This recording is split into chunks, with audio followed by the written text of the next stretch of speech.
Assalamualaikum warahmatullahi wabarakatuh. Yang terhormat kepada Ibu Ika Ariyanti MPD selaku dosen pengampu mata kuliah dasar-dasar bimbingan konseling. Pada kesempatan ini izinkan saya terlebih dahulu untuk memperkenalkan diri. Perkenalkan, nama saya Kifia Zainatun Nabila, NPM 2412913. Di sini saya tidak sendiri, saya bersama dua rekan teman saya, yaitu Saudari Lilis Fitria, NPM 2412914, dan Saudari Kafka Nafisa, NPM 2412912. Kami dari kelompok 4 akan mempresentasikan materi yang berjudul Konsep Dasar Bimbingan dan Konseling. Tidak perlu menunggu lama lagi, mari kita simak materinya sebagai berikut. Yang pertama yaitu latar belakang. Situasi global membuat kehidupan semakin kompetitif dan membuka peluang bagi manusia untuk mencapai status dan tingkat kehidupan yang lebih baik. Kedudukan bimbingan dalam pendidikan. Yang pertama ada makna pendidikan bagi kehidupan. Pendidikan merupakan aset yang tak ternilai bagi individu dan masyarakat. Secara filosofis dan historis, pendidikan menggambarkan suatu proses yang melibatkan berbagai faktor dalam upaya mencapai kehidupan yang bermakna, baik bagi individu sendiri maupun masyarakat pada umumnya. Yang kedua, harapan terhadap pendidikan.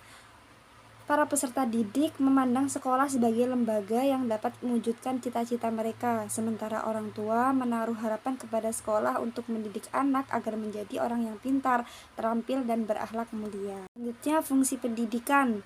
Itu ada 3, fungsi pengembangan, fungsi penyesuaian, dan fungsi integratif. Seperti yang di atas ini. Selanjutnya ada posisi bimbingan dalam pendidikan, itu juga ada 3, bidang administratif dan kepemimpinan, bidang instruksional dan kurikuler, ketiga bidang pembinaan siswa, bimbingan dan konseling, seperti yang lagi kita bahas sekarang, yaitu pengertian bimbingan dan konseling. Bimbingan merupakan suatu proses yang berkesinambungan, bukan kegiatan yang seketika atau kebetulan. Bimbingan merupakan serangkaian tahapan kegiatan yang sistematis dan berencana yang terarah kepada pencapaian tujuan. Bimbingan merupakan helping yang identik dengan aiding, assisting, atau availing yang berarti bantuan atau pertolongan. Makna bantuan dalam bimbingan menunjukkan bahwa yang aktif dalam mengembangkan diri, mengatasi masalah, atau mengambil keputusan adalah individu atau peserta didik sendiri. Sedangkan konseling merupakan salah satu bentuk hubungan yang bersifat membantu. Makna bantuan di sini yaitu sebagai upaya untuk membantu orang lain agar ia tetap mampu tumbuh ke arah yang dipilihnya sendiri, mampu memecahkan masalah yang dihadapinya, dan mampu menghadapi krisis-krisis yang dialami dalam kehidupannya. Tugas konselor adalah menciptakan kondisi-kondisi yang diperlukan bagi pertumbuhan dan perkembangan klien. Bimbingan menurut masalah. Yang pertama adalah bimbingan akademik. Bimbingan akademik yaitu bimbingan yang diarahkan untuk membantu para individu dalam menghadapi dan memecahkan masalah-masalah akademik. Contohnya seperti perencanaan pendidikan lanjutan, sumber belajar, dan lain-lain. Yang kedua, bimbingan sosial pribadi. Merupakan bimbingan untuk membantu para individu dalam memecahkan masalah-masalah sosial pribadi, seperti penyesuaian diri dengan lingkungan, dengan masyarakat yang mereka tempat tinggali, seperti tempat tinggal baru. Untuk yang ketiga yaitu bimbingan karir, yaitu bimbingan untuk membantu individu dalam perencanaan, pengembangan, pemecahan masalah-masalah karir, seperti pemahaman terhadap jabatan dan tugas-tugas kerja. Selanjutnya, bimbingan keluarga. Bimbingan keluarga merupakan upaya pemberian bantuan kepada para individu sebagai pemimpin atau anggota keluarga agar mereka mampu menciptakan keluarga yang utuh dan harmonis. Tujuan bimbingan dan konseling. Yang pertama, tujuan bimbingan dan konseling yang terkait dengan aspek pribadi sosial individu adalah sebagai berikut. Harus memiliki komitmen, memiliki sikap toleransi, memiliki pemahaman dan penerimaan diri secara objektif, memiliki sikap positif. Yang kedua, tujuan bimbingan dan konseling yang terkait dengan aspek akademik belajar adalah sebagai berikut. Memiliki sikap dan kebiasaan belajar yang positif, memiliki keterampilan atau teknik belajar sendiri, memiliki keterampilan untuk menetapkan tujuan, memiliki kesiapan mental. Yang ketiga, tujuan bimbingan dan konseling yang terkait dengan aspek karir, yaitu memiliki pemahaman diri dan minat sesuai bakat dan minatnya, memiliki sikap positif terhadap dunia kerja, memiliki kemampuan untuk membentuk identitas karir. Si bimbingan yaitu pemahaman, yaitu membantu peserta didik agar memiliki pemahaman terhadap dirinya dan lingkungannya. Yang kedua, preventif, yaitu upaya konselor untuk senantiasa mengantisipasi beberapa masalah yang mungkin terjadi dan berupaya untuk mencegahnya supaya tidak dialami oleh peserta didik. Yang ketiga, pengembangan. Pengembangan yaitu konselor senantiasa berupaya untuk menciptakan lingkungan belajar yang kondusif. Keempat, penyaluran, yaitu fungsi bimbingan dalam membantu individu memilih kegiatan ekstrakurikuler. Adaptasi, yaitu fungsi membantu para pelaksana pendidikan, khususnya konselor, guru, atau dosen untuk mengadaptasikan program pendidikan terhadap latar belakang pendidikan, minat, kemampuan, dan kebutuhan siswa. Yang terakhir itu penyesuaian, yaitu fungsi bimbingan dalam membantu siswa agar dapat menyesuaikan diri secara dinamis dan konstruktif terhadap program pendidikan, peraturan sekolah. Selanjutnya yaitu prinsip bimbingan. Bimbingan diperuntukkan bagi semua individu. Prinsip ini berarti bahwa bimbingan diberikan kepada semua individu atau peserta didik, baik yang tidak bermasalah maupun yang bermasalah, baik pria maupun wanita, baik anak-anak maupun remaja. Selanjutnya, bimbingan bersifat individualisasi, yaitu prinsip ini juga berarti bahwa yang menjadi fokus sasaran bantuan adalah individu, meskipun layanan bimbingannya menggunakan teknik kelompok. Selanjutnya, bimbingan menekankan hal yang positif. Bimbingan sebenarnya merupakan proses bantuan yang menekankan kekuatan dan kesuksesan. Namun ada beberapa yang memandang negatif karena terlalu menekankan aspirasi. Padahal bimbingan itu menekankan kekuatan dan kesuksesan untuk membangun pandangan yang positif terhadap diri sendiri, memberikan dorongan dan peluang untuk berkembang. Selanjutnya, bimbingan merupakan usaha bersama. Bimbingan bukan hanya tugas dan tanggung jawab konselor, tetapi juga tugas guru-guru dan kepala sekolah. Pengambilan keputusan merupakan hal yang esensial dalam bimbingan. Jadi, bimbingan ini diarahkan untuk membantu individu agar dapat melakukan pilihan, memilih, dan mengambil keputusan yang benar. Selanjutnya, bimbingan berlangsung dalam berbagai setting, adegan kehidupan.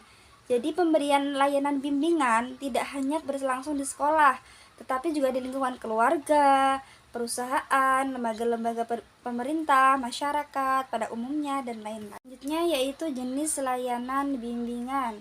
Yang pertama, pelayanan pengumpulan data tentang siswa dan lingkungannya. Pelayanan ini merupakan usaha untuk mengetahui diri individu atau siswa seluas-luasnya beserta latar belakang lingkungannya. Kedua, konseling. Konseling merupakan pelayanan terpenting dalam program bimbingan. Ketiga, penyajian informasi dan penempatan. Yang selanjutnya, penilaian dan penelitian. Layanan penilaian dilaksanakan untuk mengetahui tujuan program bimbingan apa saja yang telah dilaksanakan dapat tercapai. Selanjutnya adalah asas bimbingan dan konseling. Keberhasilan bimbingan dan konseling sangat ditentukan oleh diwujudkannya asas-asas sebagai berikut. Pertama, rahasia, sukarela, terbuka, kegiatan, mandiri, kini, dinamis, terpadu, harmonis, ahli, alih tangan kasus, Tutwuri Handayani. Assalamualaikum warahmatullahi wabarakatuh. Perkenalkan, nama saya Lis Fitria, NPM 2412919. Ingin melanjutkan presentasi dari teman saya, yaitu kekeliruan dalam menafsirkan arti bimbingan. Yang pertama, bimbingan identik dengan pendidikan. Bimbingan hanya untuk siswa-siswi yang salah suai. Bimbingan berarti bimbingan jabatan atau pekerjaan. Bimbingan diperuntukkan bagi murid sekolah lanjutan. Bimbingan adalah usaha untuk memberikan nasihat. Bimbingan menghendaki kepatuhan dalam tingkah laku. Dan yang terakhir, bimbingan adalah tugas para ahli. Kemudian J. Program bimbingan dan konseling komprehensif. Menurut Muro dan Kotman 1995 mengemukakan bahwa Struktur program bimbingan dan konseling komprehensif diklarifikasikan dalam layanan dasar bimbingan, layanan responsif, layanan perencanaan individual, dan dukungan sistem. Selanjutnya, kualitas pribadi konselor. Yang pertama, pemahaman diri, kompeten, kesehatan psikologis, jujur, bersikap hangat, kekuatan, dan aktivis responsiveness, kepekaan, dan kesadaran holistik. Selanjutnya, model-model bimbingan. Yang pertama, model bimbingan periode awal A. Model peronian B. Bimbingan identik dengan pendidikan. Yang kedua, model bimbingan periode selanjutnya A. Bimbingan sebagai distribusi dan penyesuaian B. Bimbingan sebagai proses klinis C. Bimbingan sebagai pengambilan keputusan D. Bimbingan sebagai sistem elektrik. Yang ketiga, model bimbingan kontemporer A. Bimbingan sebagai konstelasi layanan B. Bimbingan perkembangan C. Bimbingan sebagai ilmu kegiatan yang bertujuan D. Bimbingan sebagai rekonstruksi E. Bimbingan sebagai pengembangan pribadi yang F. Konseling keterampilan hidup G. Konseling respectful H. Konseling religius Islam. Yang D. Pendekatan perkembangan. Bimbingan dan konseling yang berkembang pada saat ini adalah bimbingan dan konseling perkembangan. Visi bimbingan dan konseling adalah edukatif, pengembangan, dan outreach. Rangkuman dari bimbingan dan konseling adalah yang pertama, bimbingan dan konseling merupakan salah satu komponen pendidikan yang secara terpadu dan bersinergi dengan dua komponen pendidikan lainnya. Yang kedua, bimbingan dapat diartikan sebagai upaya pemberian bantuan kepada peserta didik. Yang ketiga, konseling merupakan layanan utama bimbingan dalam upaya membantu individu agar mampu mengembangkan dirinya. Dan sudah presentasi dari kami. Jika ada yang salah mohon dimaafkan, dan jika ada rasa mohon diungkapkan. Dan jika ada pertanyaan, kami sediakan jawaban, bukan harapan, karena kami di sini untuk presentasi, bukan mengisi hati yang sunyi. Sekian dari kami. Wassalamualaikum warahmatullahi wabarakatuh.